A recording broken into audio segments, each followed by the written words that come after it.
और यहाँ पर कोई भी लिमिट नहीं है, यानी कि ऐसा नहीं है कि आप इतनी ही बार अटेम्प्ट कर सकते हो।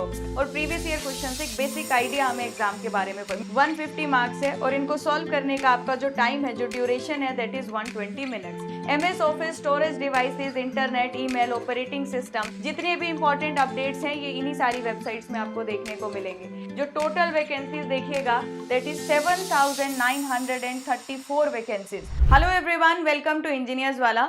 आज का सेशन आप सभी स्टूडेंट्स के लिए इंपॉर्टेंट है, जो लोग भी RRB JEE एग्जाम पर टारगेट कर रहे हैं या टारगेट करने के बारे में सोच रहे हैं। और ये सेशन इसलिए इंपॉर्टेंट है क्योंकि इस वन शॉर्ट वीडियो में हम लोग कंप्लीट डिटेल्स अबाउट RRB जानने वाले हैं कि आपका एलिजिबिलिटी क्राइटेरिया क्या रहता है, आपका सिलेक्शन प्रोसेस क्या रहेगा, हमारे एग्जामिनेशन में सिलेबस क्या पूछा जाता है, उनका वेटेज क्या रहता है, कंप्लीट सभी सिविल, इलेक्ट्रिकल और मैकेनिकल ब्रांचेस के बारे में हम डिस्कशन करेंगे। इसी के साथ साथ इस बार हमें कितनी वैकेंसीज देखने को मिली और आपका जो सैलरी स्ट्रक्चर है वो किस तरीके का रहता है, तो कंप्लीट डिटेल्स हम इस आज की वीडियो में जानेंगे। और ये इंपॉर्टेंट इसलिए आप लोगों के लिए, अगर आप लोग ये प्लान भी कर रहे हो कि यस हम RRB JEE एग्जाम देना चाहते हैं, तो आप जानते होंगे कि RRB ने कुछ टाइम पहले ही एक ऑफिशियल कैलेंडर अपना आउट किया है, जिसमें ये मेंशन किया है कि अप्रैल से मई 2025 के बीच में आपको असेसमेंट ऑफ वैकेंसीज देखने को मिल सकती है जूनियर इंजीनियर्स की। तो अभी आपके पास सफिशिएंट टाइम है, अगर आप अपनी तैयारी अभी स्टार्ट कर लेते हो तो definitely you can crack this exam. पर आपको सबसे पहले एक सही स्ट्रेटेजी के बारे में पता होना चाहिए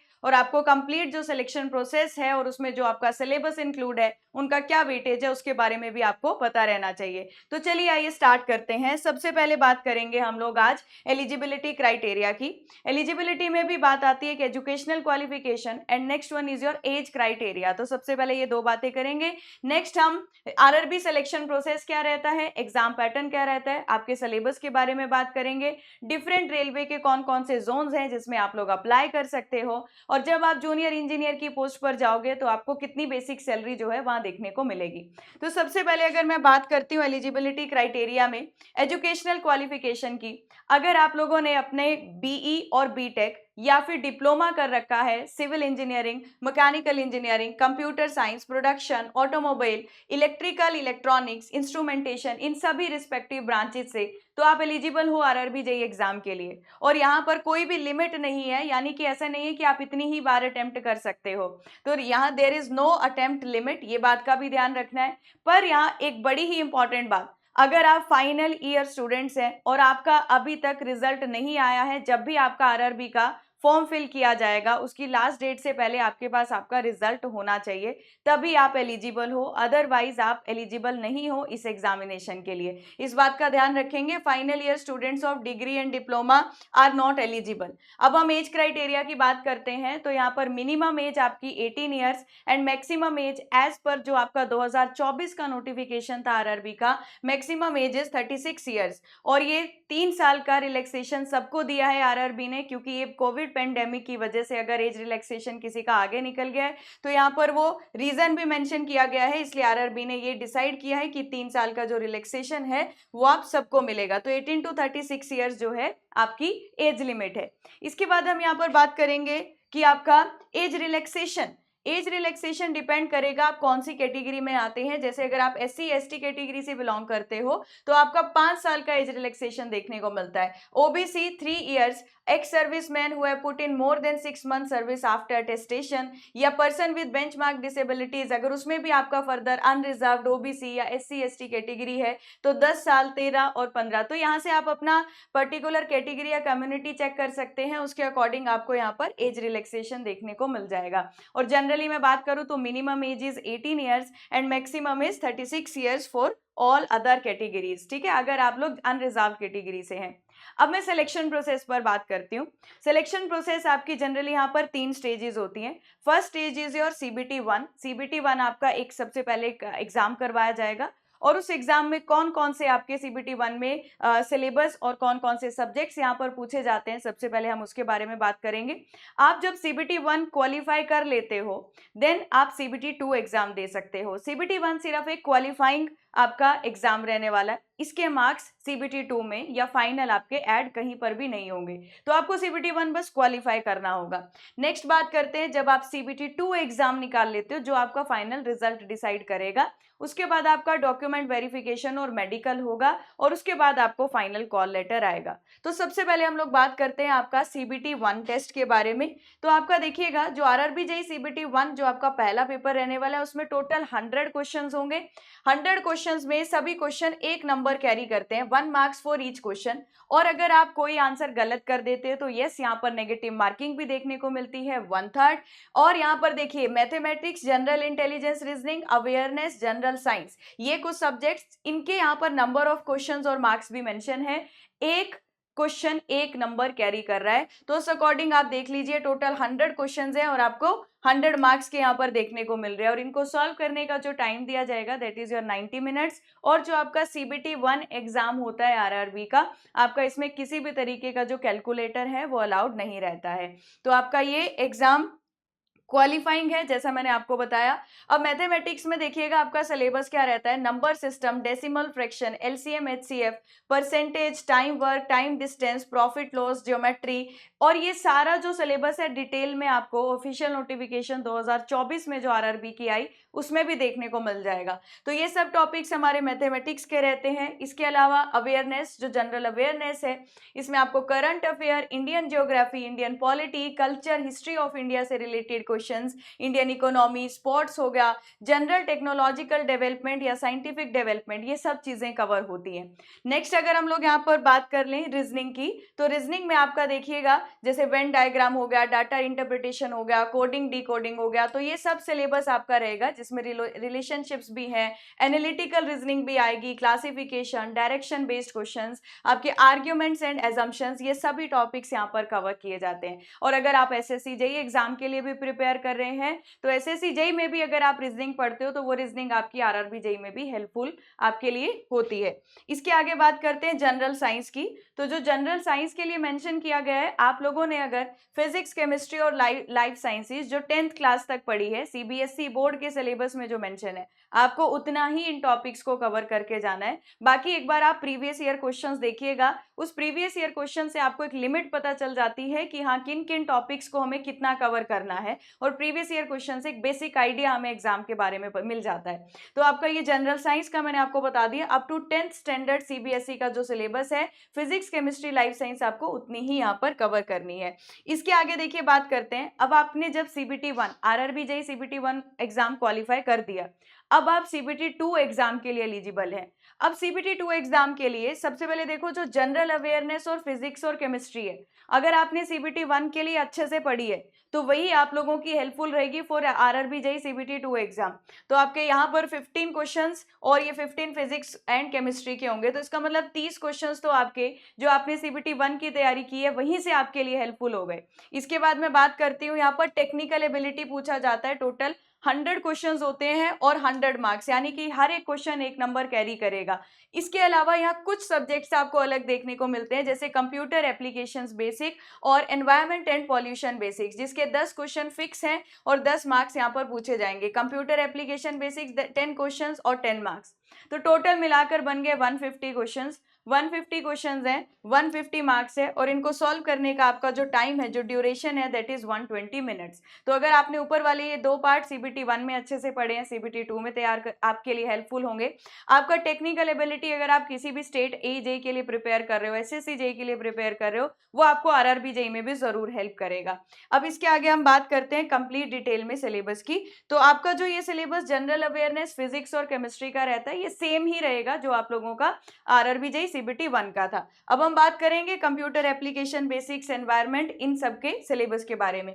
तो बेसिक्स ऑफ एनवायरनमेंट में देखिएगा pollution control strategies, basics of environment, adverse effect of environment pollution, कितनी तरह के पॉल्यूशन होते हैं, waste management, global warming, acid rain. तो इसमें बहुत सारे टॉपिक्स तो ऐसे हैं जो भी अभी सिविल इंजीनियर्स हैं जो मेरी यहाँ पर अभी इस सेशन को देख रहे हैं, तो आप लोग जब एनवायरमेंटल इंजीनियरिंग भी पढ़ते हो जो आपका एक टेक्निकल सब्जेक्ट भी है, तो बहुत सारी टर्म्स वहां से भी आपके लिए हेल्पफुल बन जाती है इस सब्जेक्ट के लिए, है ना, जो यहाँ पर basics of environment and pollution control mention किया गया है।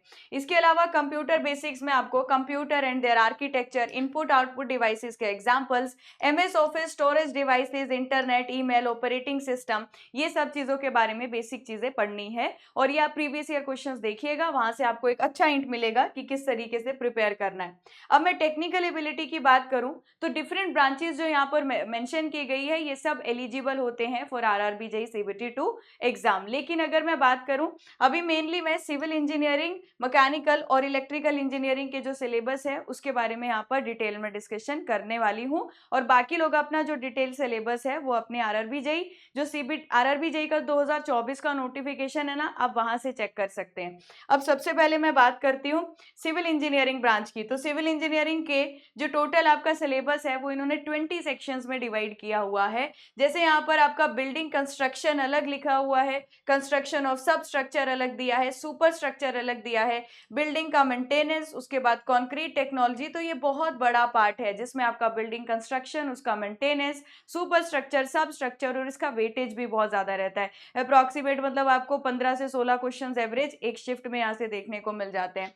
इसके अलावा अगर मैं अलग की बात करूं तो ये जो कैड है आपका, ये कैड सॉफ्टवेयर आपके लिए नया होगा क्योंकि आप बाकी जनरली के एग्जाम्स के लिए नहीं पढ़ते हो, पर आपके आरआरबी के सिलेबस में मेंशन है। अगर 2019 की बात करें तो इतने ज्यादा कोई क्वेश्चंस इस सब्जेक्ट से आपको देखने को नहीं मिले। इसके अलावा यहाँ पर देखिएगा irrigation, mechanics of structure, theory of structure, transportation, highway. Transportation में यहाँ पर एक नई चीज आपको देखने को मिलती है, that is your bridge and tunnel engineering. Railway engineering भी आता है, एयरपोर्ट इंजीनियरिंग भी आता है, और हाईवे इंजीनियरिंग अलग से दिया है, तो आप इनको भी एक साथ ही कंसीडर कर सकते हो। अब ब्रिज एंड टनल जब भी आप प्रिपेयर करो तो उससे कुछ ही शिफ्ट में एक दो क्वेश्चंस प्रीवियस एग्जाम्स में देखने को मिले हैं, तो आपको डायरेक्ट उन क्वेश्चन के बेसिस से आपको थ्योरी जो है प्रिपेयर करनी है। अदरवाइज ब्रिज और टनल इंजीनियरिंग अगर डिटेल में पढ़ोगे वो अपने आप में बहुत बड़े सब्जेक्ट्स हैं। इसके अलावा देखिएगा एस्टिमेशन कॉस्टिंग हो गया, एडवांस कंस्ट्रक्शन टेक्निक्स आपके लिए एक नया है, ये आपको थोड़ा सा पढ़ना पड़ेगा, यहाँ से आपके एग्जाम में क्वेश्चन जो है वो देखने को मिल सकते हैं। इसके अलावा देखिएगा इंजीनियरिंग मैकेनिक्स मैंने आपको बता दिया, सर्वेइंग सब्जेक्ट आप बाकी के लिए भी प्रिपेयर करते हो, जियो टेक्निकल और हाइड्रोलिक्स जो है ये आपका यहाँ पर सिलेबस है। अब इसी के साथ साथ जैसे आपको मैंने यहाँ पर बताया, एक कैड जो है वो आपको अलग से देखना है। जब आपको कोई ऐसा सब्जेक्ट डिफरेंट तरीके से प्रिपेयर करना होगा, पहले उसके पीवाईक्यूज देखो, उससे आपको पता चलेगा कौन से थ्योरेटिकल पार्ट पर ज्यादा टारगेट किया है प्रीवियस एग्जाम में, और उसके अकॉर्डिंग आपको प्रिपेयर करना है। ठीक है, इसके आगे हम लोग यहाँ पर बात करते हैं जो नेक्स्ट आता है हमारे पास, दैट इज इलेक्ट्रिकल। इलेक्ट्रिकल के सिलेबस में basic concept, circuit law, magnetic circuit, AC fundamentals, electrical machine, estimation costing, utilisation of electrical energy, generation, transmission and distribution, तो ये सब आपको सिलेबस देखने को मिलेगा। और वहीं पर मैं मैकेनिकल इंजीनियरिंग की बात करूं तो engineering mechanics, theory of machine, material science, manufacturing, industrial engineering, fluid mechanics, आपका heat transfer, power plant, thermodynamics, तो ये सभी सिलेबस में रहते हैं। बाकी अगर आप लोगों को इन सभी टेक्निकल सब्जेक्ट्स का अलग से एक जो 2019 में एग्जाम हुआ था, इनका कितना वेटेज के क्वेश्चंस पूछे गए थे, अगर आपको उस पर सेपरेट से एक वीडियो चाहिए तो मुझे कमेंट सेक्शन में बताइएगा, उसके लिए मैं अलग से एक वीडियो आपको प्रोवाइड कर दूंगी। इसके आगे हम लोग नेक्स्ट पॉइंट की बात करते हैं। जब आप RRB JEE CBT 2 exam qualify कर लोगे तो उसके बाद आपका डॉक्यूमेंट वेरिफिकेशन और मेडिकल एग्जाम होगा, और फिर एक फाइनल मेरिट लिस्ट बनाई जाएगी, और यहाँ पर आपका फाइनल जो प्रोसीजर है वो कंप्लीट हो जाएगा। ठीक है, अब बात आती है जब आप अपना आरआरबी जेईई का फॉर्म फिल करते हो, मान लीजिए आप एलिजिबल हो और अब आप फॉर्म फिल कर रहे हो, तो फॉर्म फिल करते टाइम आपके पास नंबर ऑफ जोन्स आपको रेलवे के दिखते हैं, और अलग अलग सभी जोन्स की अपनी अपनी एक वेबसाइट है। जितने भी इंपॉर्टेंट अपडेट्स हैं ये इन्हीं सारी वेबसाइट्स में आपको देखने को मिलेंगे। तो जब आप अप्लाई करोगे फॉर द जूनियर इंजीनियर, आपको उस पर्टिकुलर जोन के लिए अप्लाई करना है जो आपके घर के सबसे नियर है, यानी कि जहां पर आप जॉब करना चाहते हो। अगर आप बेंगलुरु के पास है तो आप वहां पर उस जोन के से अप्लाई करोगे। तो ऐसा नहीं है कि एक स्टूडेंट 4 जोन से अप्लाई कर सकता है, आप एक ही जोन से फॉर्म जो है अपना वो फिल कर सकते हो। ठीक है, तो इसके अलावा यहाँ पर अगर मैं बात करूं, इस बार जो वैकेंसीज आपको देखने को मिली, जो टोटल वैकेंसीज देखिएगा दैट इज 7,934 वैकेंसीज।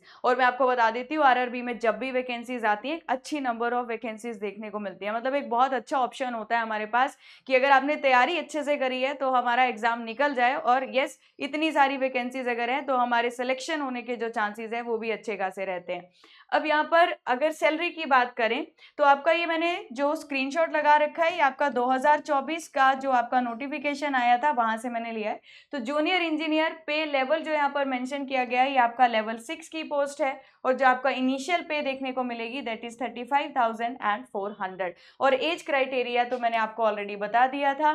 तो इसी के साथ साथ आपको मैंने हर एक इंपॉर्टेंट डिटेल्स बताने की पूरी कोशिश की। अगर आपको स्ट्रेटेजी अलग से रिक्वायर है कि हम किस तरीके से मैम आज तैयारी स्टार्ट करें कि अगर हमारा मई में अगर वैकेंसीज की असेसमेंट कुछ हमें नोटिस मिलता है और हमारे 7 to 8 मंथ्स में फिर से अगर एग्जाम होगा, जब भी, अभी हम नहीं जानते कब एग्जाम होगा, जब भी अपकमिंग एग्जाम होगा तो हम उसके लिए अभी से कैसे तैयारी स्टार्ट करें, तो आप मुझे कमेंट सेक्शन में बता सकते हो अगर आपको स्ट्रेटेजी वीडियो चाहिए। प्लस अगर आपको जितने भी टेक्निकल सब्जेक्ट्स का सेपरेट से जो 2019 में एग्जाम हुआ था उसका आपको सेपरेट एक हाईएस्ट वेटेज सब्जेक्ट्स कौन से रहे उस पर सेपरेट वीडियो चाहिए, वो भी कमेंट सेक्शन में जरूर बताइए। और आरआरबी जेईई 2024 का जो नोटिफिकेशन जिसमें बाकी स्ट्रीम्स जो अभी इस वीडियो को देख रहे हैं जिनका सिलेबस मैंने अभी डिस्कस नहीं किया, तो आप लोगों का सिलेबस एक पीडीएफ जो 2024 के नोटिफिकेशन वाली में आपको मिल जाएगा, वो पीडीएफ मैं अपने टेलीग्राम पर शेयर कर दूंगी। और जो अभी आपको सेशन में पूरी डिटेल्स बताई ये सारी डिटेल्स का पीडीएफ भी मेरे टेलीग्राम पर आपको